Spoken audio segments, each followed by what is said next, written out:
ओम शांति। 17/2/21 की वाणी है। मीठे बच्चे, तुम ब्राह्मण सो देवता बनते हो। तुम्हें भारत को स्वर्ग बनाते हो तो तुम्हें अपनी ब्राह्मण जाति का नशा चाहिए। प्रश्न, सच्चे ब्राह्मणों की मुख्य निशानियां क्या होगी? उत्तर, सच्चे ब्राह्मणों का इस पुरानी दुनिया से लंगर उठा हुआ होगा। वह जैसे इस दुनिया का किनारा छोड़ चुके। सच्चे ब्राह्मण वह जो हाथों से काम करे और बुद्धि सदा बाप की याद में रहे, अर्थात कर्म योगी हो। ब्राह्मण अर्थात कमल फूल समान। ब्राह्मण अर्थात सदा आत्माभिमानी रहने का पुरुषार्थ करने वाले। ब्राह्मण अर्थात काम महाशत्रु पर विजय प्राप्त करने वाले। ओम शांति। रूहानी बाप रूहानी बच्चों को समझाते हैं, बच्चे कौन? यह ब्राह्मण। यह कभी भूलो मत कि हम ब्राह्मण हैं, देवता बनने वाले हैं। वर्णों को भी याद करना पड़ता है। यहाँ तुम आपस में सिर्फ ब्राह्मण ही ब्राह्मण हो। ब्राह्मणों को बेहद का बाप पढ़ाते हैं, यह ब्रह्मा नहीं पढ़ाते हैं। शिव बाबा पढ़ाते हैं ब्रह्मा द्वारा, ब्राह्मणों को ही पढ़ाते हैं। शूद्र से ब्राह्मण बनने बगैर देवी देवता बन नहीं सकेंगे। वर्षा शिव बाबा से मिलता है। वह शिव बाबा तो सबका बाप है। इस ब्रह्मा को ग्रेट ग्रेट ग्रैंड फादर कहा जाता है। लौकिक पाप तो सबको होते हैं। पारलौकिक पाप को भक्ति मार्ग में याद करते हैं। अब तुम बच्चे समझते हो। यह है अलौकिक पाप जिनको कोई नहीं जानते। बल ब्रह्मा का मंदिर है। यहाँ भी प्रजापिता आदिदेव का मंदिर है। उनको कोई महावीर कहते हैं, दिल वाला भी कहते हैं, परंतु वास्तव में दिल लेने वाला है शिव बाबा, न कि प्रजापिता आदि देव ब्रह्मा। सब आत्माओं को सदा सुखी बनाने वाला, खुश करने वाला एक ही बाप है। यह भी सिर्फ तुम ही जानते हो। दुनिया में तो मनुष्य कुछ नहीं जानते, तुच्छ बुद्धि है। हम ब्राह्मण ही शिव बाबा से वर्षा ले रहे हैं। तुम भी यह घड़ी घड़ी भूल जाते हो। याद है बड़ी सहज। योग अक्षर सन्यासियों ने रखा है। तुम तो बाप को याद करते हो। योग कॉमन अक्षर है। इनको योगाश्रम भी नहीं कहेंगे। बच्चे और बाप बैठे हैं। बच्चों का फर्ज है बेहद के बाप को याद करना। हम ब्राह्मण हैं, डाडे से वर्षा ले रहे हैं ब्रह्मा द्वारा। इसलिए शिव बाबा कहते हैं, जितना हो सके याद करते रहो। चित्र भी भल रखो तो याद रहेगी। हम ब्राह्मण हैं, बाप से वर्षा लेते हैं। ब्राह्मण कभी अपनी जाति को भूलते हैं क्या? तुम शूद्रों के संग में आने से ब्राह्मणपना भूल जाते हो। ब्राह्मण तो देवताओं से भी ऊंच है, क्योंकि तुम ब्राह्मण नॉलेजफुल हो। भगवान को जानी जाननहार कहते हैं ना, उसका भी अर्थ नहीं जानते।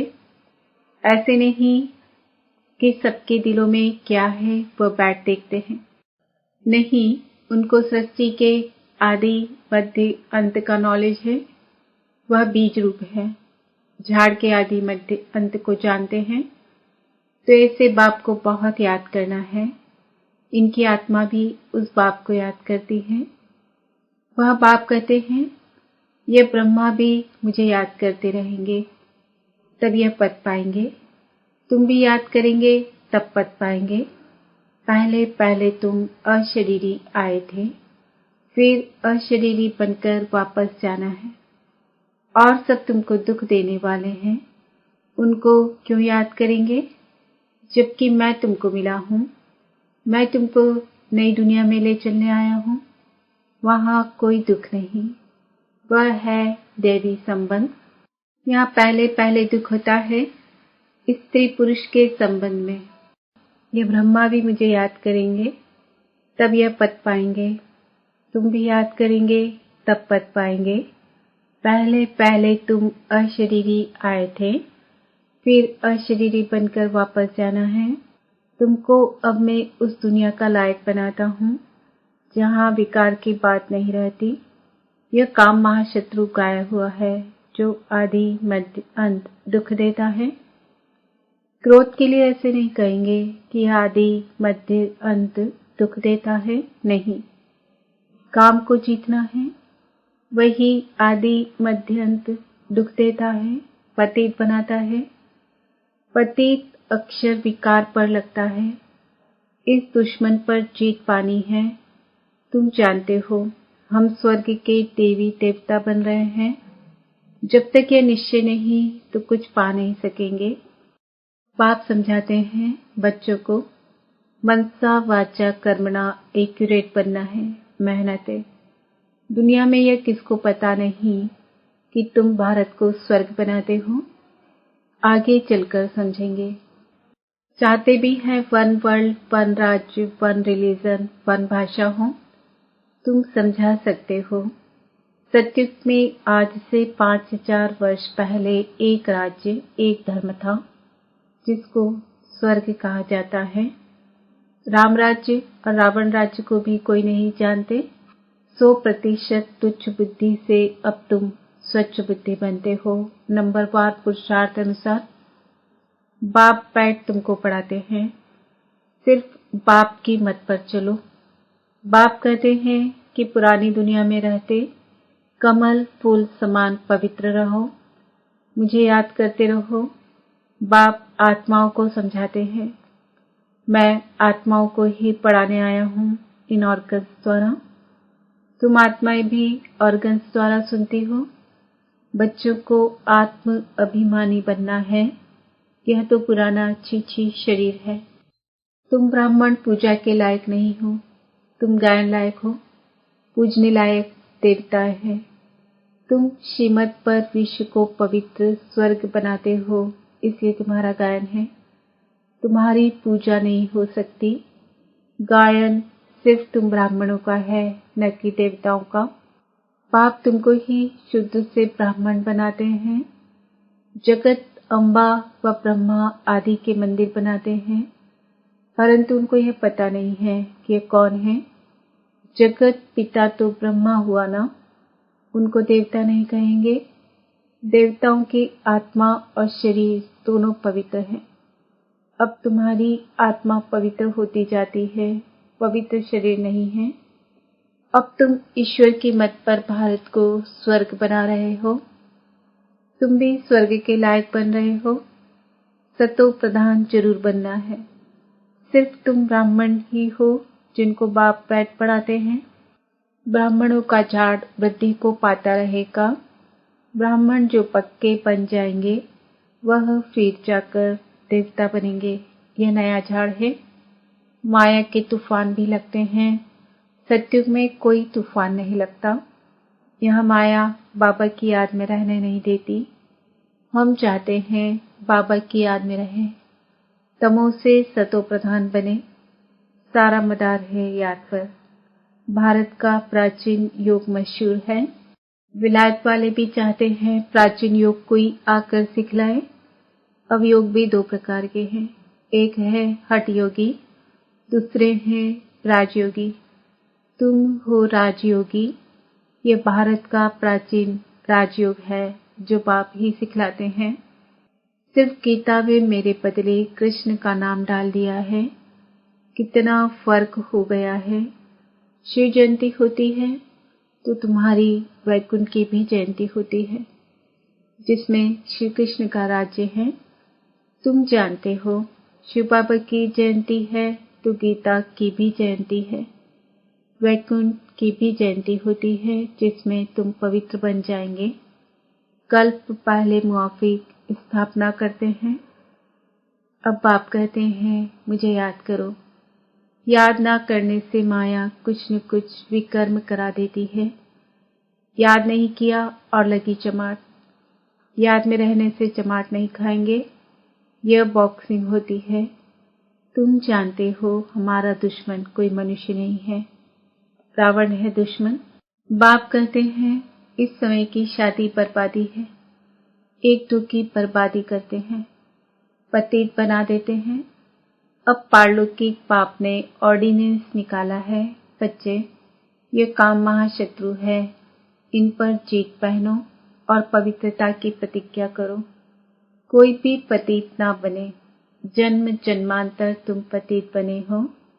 इस विकार से इसलिए काम महाशत्रु कहा जाता है।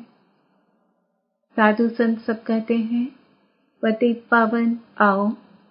सतयुग में पतित कोई होता नहीं। बाप आकर ज्ञान से सर्व की सद्गति करते हैं। अब सभी दुर्गति में हैं। ज्ञान देने वाला कोई नहीं है। ज्ञान देने वाला एक ही ज्ञान सागर है। ज्ञान से दिन है राम का, रात है रावण की। इन अक्षरों का यथार्थ अर्थ भी तुम बच्चे समझते हो। सिर्फ पुरुषार्थ में कमजोरी है। बाप तो बहुत अच्छी रीति समझाते हैं। तुमने 84 जन्म पूरे किए हैं। अब पवित्र बनकर वापस जाना है।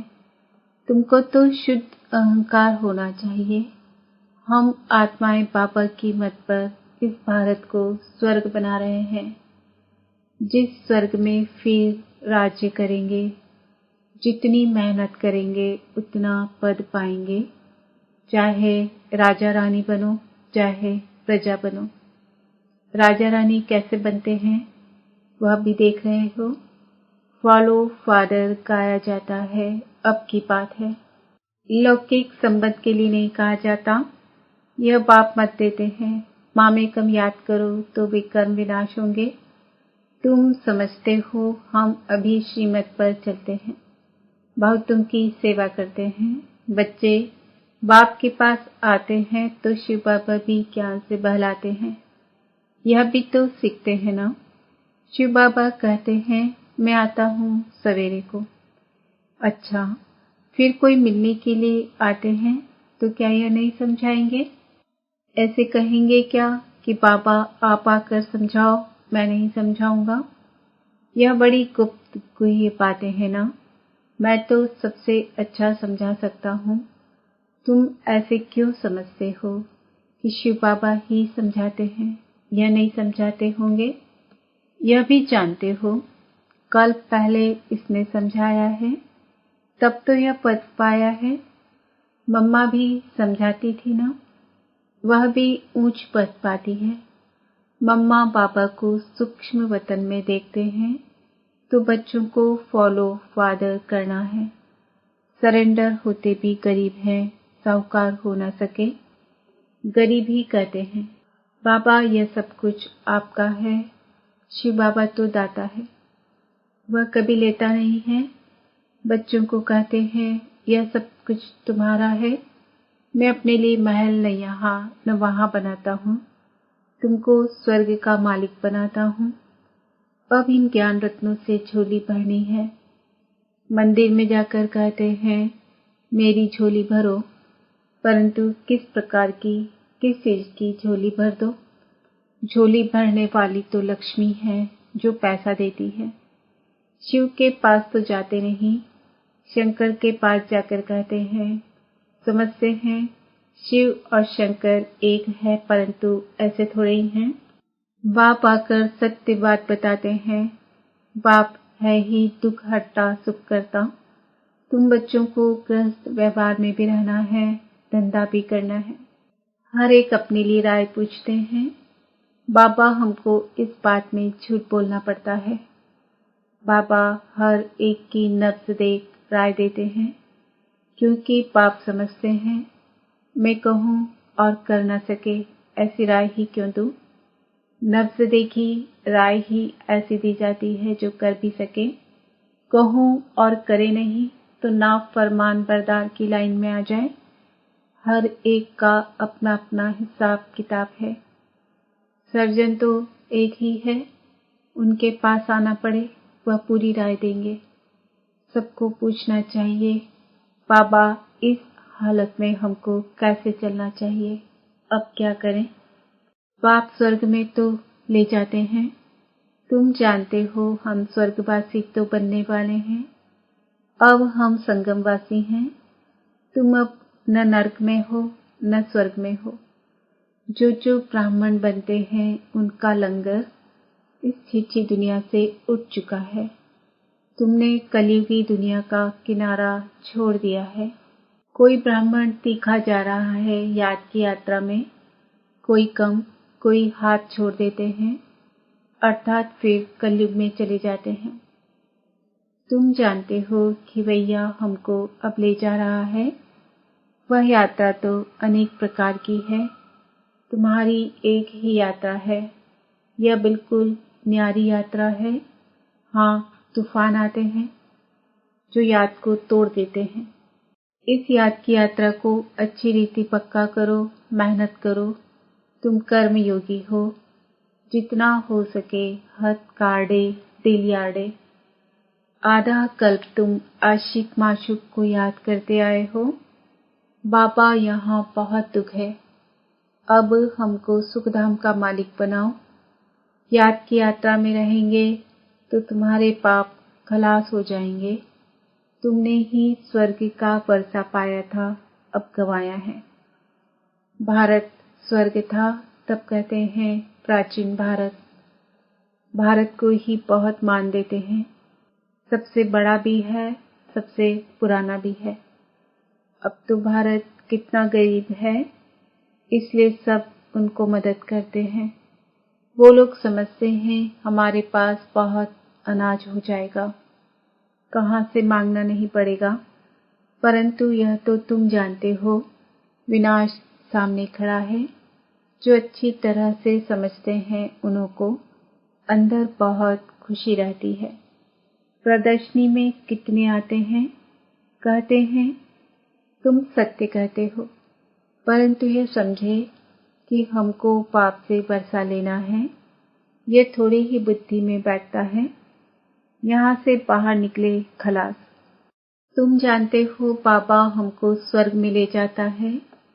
वहाँ न गर्भ जेल में न उस जेल में जाएंगे। अभी जेल की यात्रा भी कितनी सहज हो गई है।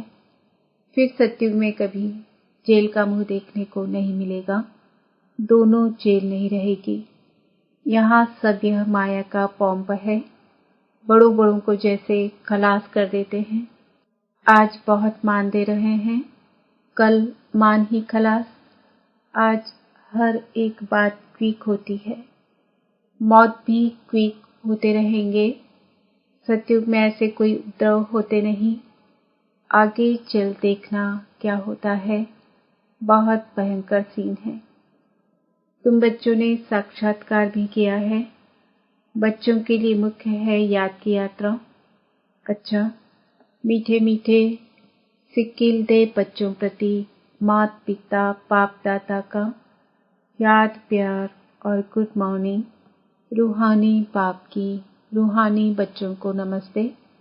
हम रूहानी बच्चों की रूहानी बाप दादा को याद प्यार गुड मॉर्निंग नमस्ते ओम शांति। धारणा के लिए मुख्य सार, मनसा वाचा कर्मणा बहुत बहुत एक्यूरेट बनना है। ब्राह्मण बनकर कोई भी शूद्रों के कर्म नहीं करने हैं। बाबा से जो राय मिलती है उस पर पूरा पूरा चलकर फरमान बरदार बनना है। कर्म योगी बन हर कार्य करना है। सर्व की झोली ज्ञान रत्नों से भरनी है। वरदान, अमृत वेले के महत्व को समझकर यथार्थ रीति यूज करने वाले सदा शक्ति संपन्न भव। स्वयं को शक्ति संपन्न बनाने के लिए रोज अमृत वेले तन की और मन की सैर करो। जैसे अमृत वेले समय का भी सहयोग है, बुद्धि सतो प्रधान स्टेज का भी सहयोग है, तो ऐसे वरदानी समय पर मन की स्थिति भी सबसे पावरफुल स्टेज की चाहिए। पावरफुल स्टेज अर्थात पाप समान बीज रूप स्थिति। साधारण स्थिति में तो कर्म करते भी रह सकते हो, लेकिन वरदान के समय को यथार्थ रीति यूज करो तो कमजोरी समाप्त हो जाएगी। स्लोगन, अपनी शक्तियों के खजाने से शक्तिहीन परवश आत्मा को शक्तिशाली बनाओ। आज का स्वमान है, मैं आत्मा सदा शक्ति संपन्न हूँ। ओम शांति।